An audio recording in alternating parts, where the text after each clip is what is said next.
శివశంకరా ఈశ్వరా సాईश्वरा पाहि मां पाहि मां पाहि मां साईश्वरा पाहि मां साईश्वरा पाहि मां साईश्वरा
చాలా బాగుంది కానీ నా లేడుకున్న సంగతి ఏంటి? చూడు బోయ, మన కళ్ళు చూస్తాయి కానీ మాట్లాడలేవు కదా. అలాగే మన నోరు మాట్లాడుతుంది కానీ చూడలేదు కదా.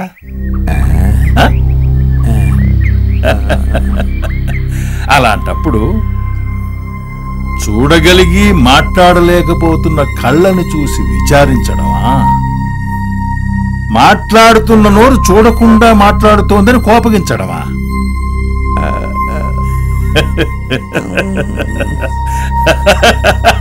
చూశావా మనిషిని ఎలాంటి ఇరకాటంలో పెట్టాడో ఈశ్వరుడు.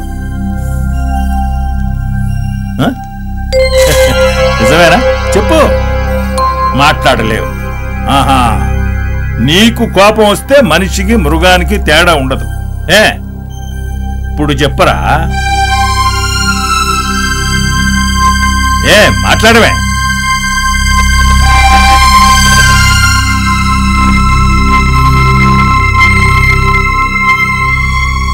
ఏమిటలా మిణుకు మిణుకుమని చూస్తావు? మాట్లాడరా.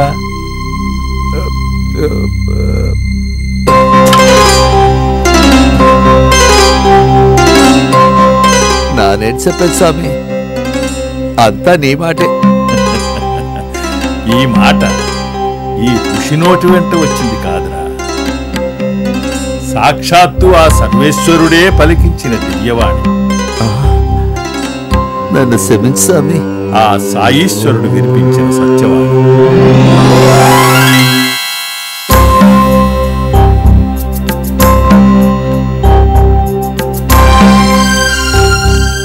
ఇక ఏటాన్న స్వామి.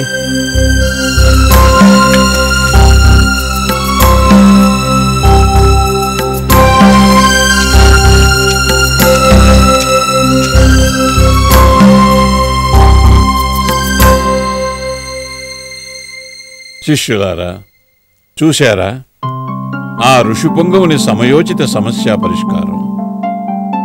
శివుని ఆశ్రయించాడు, తెలివిగా ఆ బోయవాని బారి నుండి బయటపడ్డాడు. భక్తి ఆ ఋషిలోనూ ఉన్నది, బోయవాడిలోనూ ఉన్నది. ఆ ఇద్దరిలో ఎవ్వరూ ఒకరికొకరు తీసిపోయినవారు కాదు. కాని అభమూ శుభమూ తెలియని ఆ లేడిపిల్ల ఆ ఇద్దరి భక్తుల నడుమ విలవిలలాడిపోయింది. దీనంతటికీ కారణం సత్యవ్రతుడు యుక్తిగా సమాధానం చెప్పుటే. యుక్తికి మించిన శక్తి మరొకటి లేదు. యుక్తితో సాధించిన విజయాలు తెలిపే కథలలో ఈ సత్యవ్రతుని కథ కూడా ఒకటి. సమయోచితం సర్వజీవన సౌఖ్యప్రదాతం. ఓం శాంతి శాంతి శాంతి.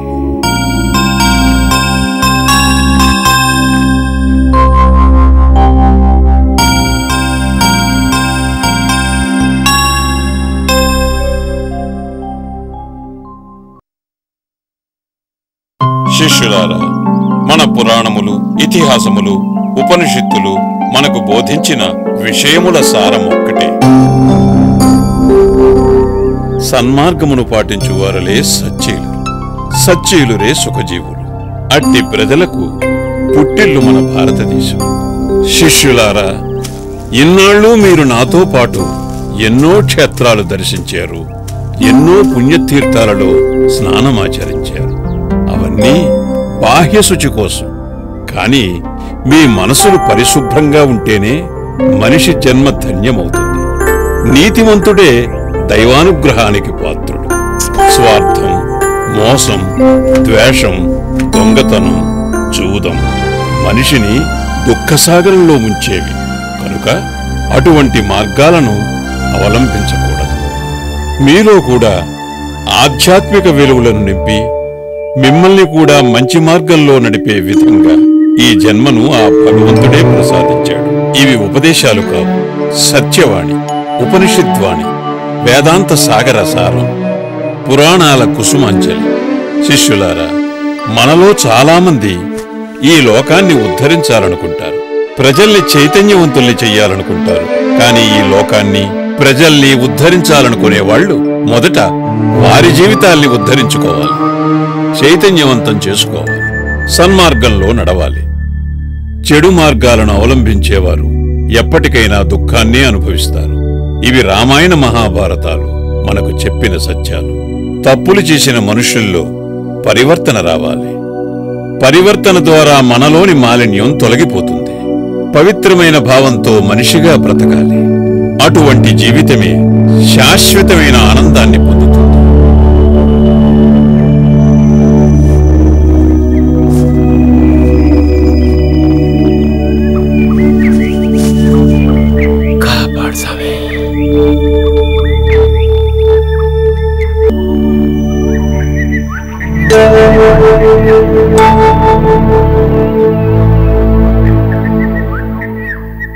సామే సామే ఓ సామే సామే సామే దండాలి సామే.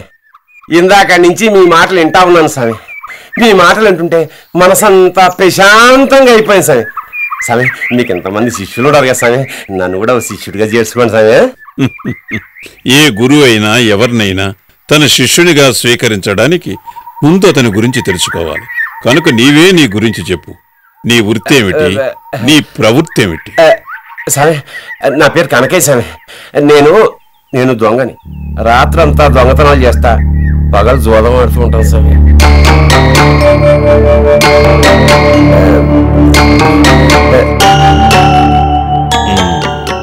దాపరికం లేకుండా నిజం చెప్పావు అంటే సత్యాన్నే పలికావు. నీకు నా శిష్యరికం కావాలంటే ఒక షరతు. నీకు 2 దురలవాట్లున్నాయి కనుక ఒక మంచి అలవాటును కూడా పాటించాలి. అలా చేస్తానని నువ్వు నాకు వాగ్దానం చేస్తే నీకు నా శిష్యరికం లభిస్తుంది. చెప్పండి సామె, తమరేం చేయమన్నా చేస్తాను. ఇప్పుడు నువ్వు నాతో చెప్పినట్లే ఎప్పుడు నువ్వు కూడా సత్యమునే పలుకోవలను. ఎట్టి క్లిష్ట పరిస్థితిలోనైనా అసత్యం ఆడరాదు. అట్టాగే సామె. అలా అని వాగ్దానం చెయ్యి.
ఎవరక్కడ? నేను దొంగని.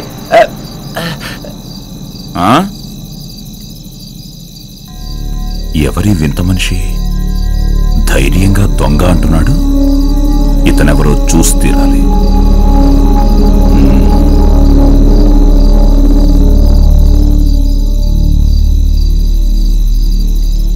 అవును, ఎవరిని అడిగితే దొంగని చెప్పేశానండి.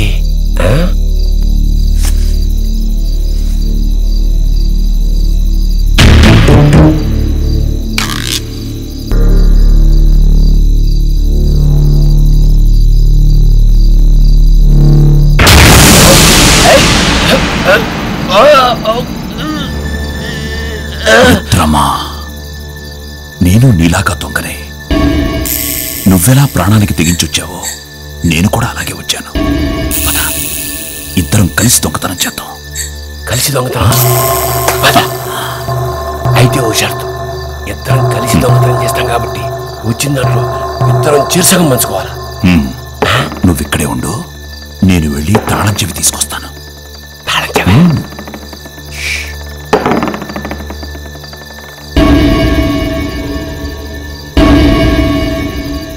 వీడెవడో నాకన్నా పెద్ద దొంగలా ఉన్నాడే. అయినా కలిసి వచ్చే కాలం వస్తే దొంగ చేతికే తాళాలు వస్తాయంట. అంతా గురువు గారిదయ్యా.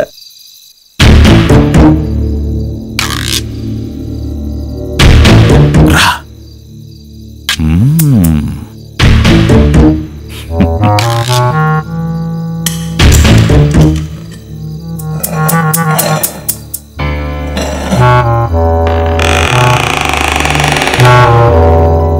అక్కడ ఖజానా గదిలో నగలు, బంగారం, వజ్రాలు. నువ్వు ధైర్యంగా వెళ్ళు, నేను ఇక్కడే కాపలా కాస్తాను. వెళ్ళు.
వజ్రాలు చాలు బ్రతుకంతా ప్రశాంతంగా గడిపేయడానికి. పోతరా కనకయ్య, పెద్ద సిక్కొచ్చి పడినదే. వజ్రాలేమో 3 ఉన్నాయి. బయట దొంగన్నాడు, నేనున్నాను. చిరోడి పంచుకుంటాం. 3వది ఏం చేద్దాం? సరే, రాజుగారికి వదిలేద్దాం.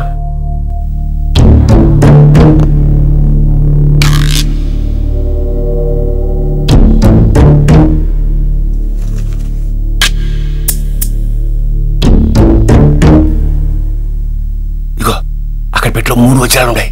చిరుసగం పంచుకోవడం కుదరదు కాబట్టి ఓట్ నీకు, ఓట్ నాకు.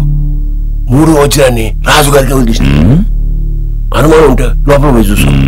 నీ మాట మీద నాకు నమ్మకం ఉంది. సరే, నేను వస్తాను. మిత్రమా, ఇన్నాళ్ళకి నాకు మంచి మిత్రుడు దొరికాడు. మళ్ళీ నిన్ను కలవాలంటే నిన్నెక్కడ కలవాలి?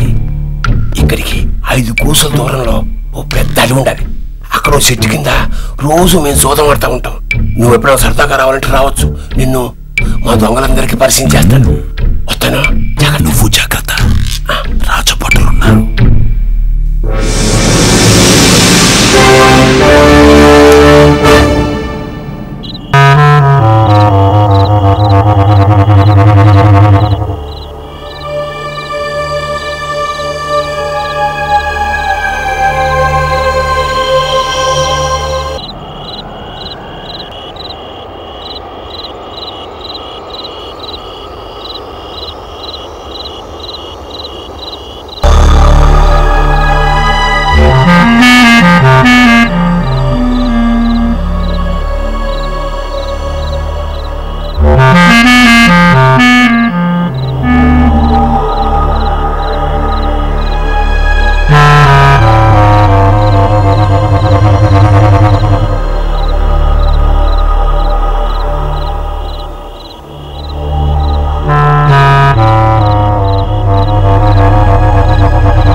దొంగతనం జరిగింది. ఇంతమంది భటులుండి ఏం చేస్తున్నారో తెలియడం లేదు. మహారాజా వారు రాని నేను చూసుకుంటాను కదా. నువ్వు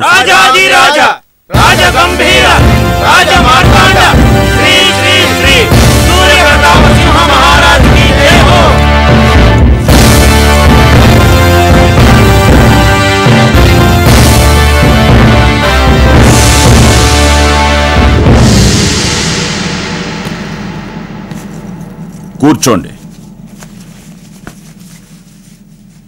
మంత్రివర్య, మహారాజా, రాత్రి మన రాజభవనంలో ఎవరో చోరుడు ప్రవేశించినట్లు తెలిసినది. మీకా విషయం గురించి పూర్తి వివరాలు తెలిసి ఉండునని భావిస్తున్నాము. అసలేవి జరిగినది? ప్రవేశించిన వారెవరు? మహారాజా, రాత్రి మన రాజమందిరంలో ఒక దొంగ ప్రవేశించాడని నాకు తెలిసింది. అప్పుడే అక్కడ మరో దొంగ కూడా ఉన్నాడు.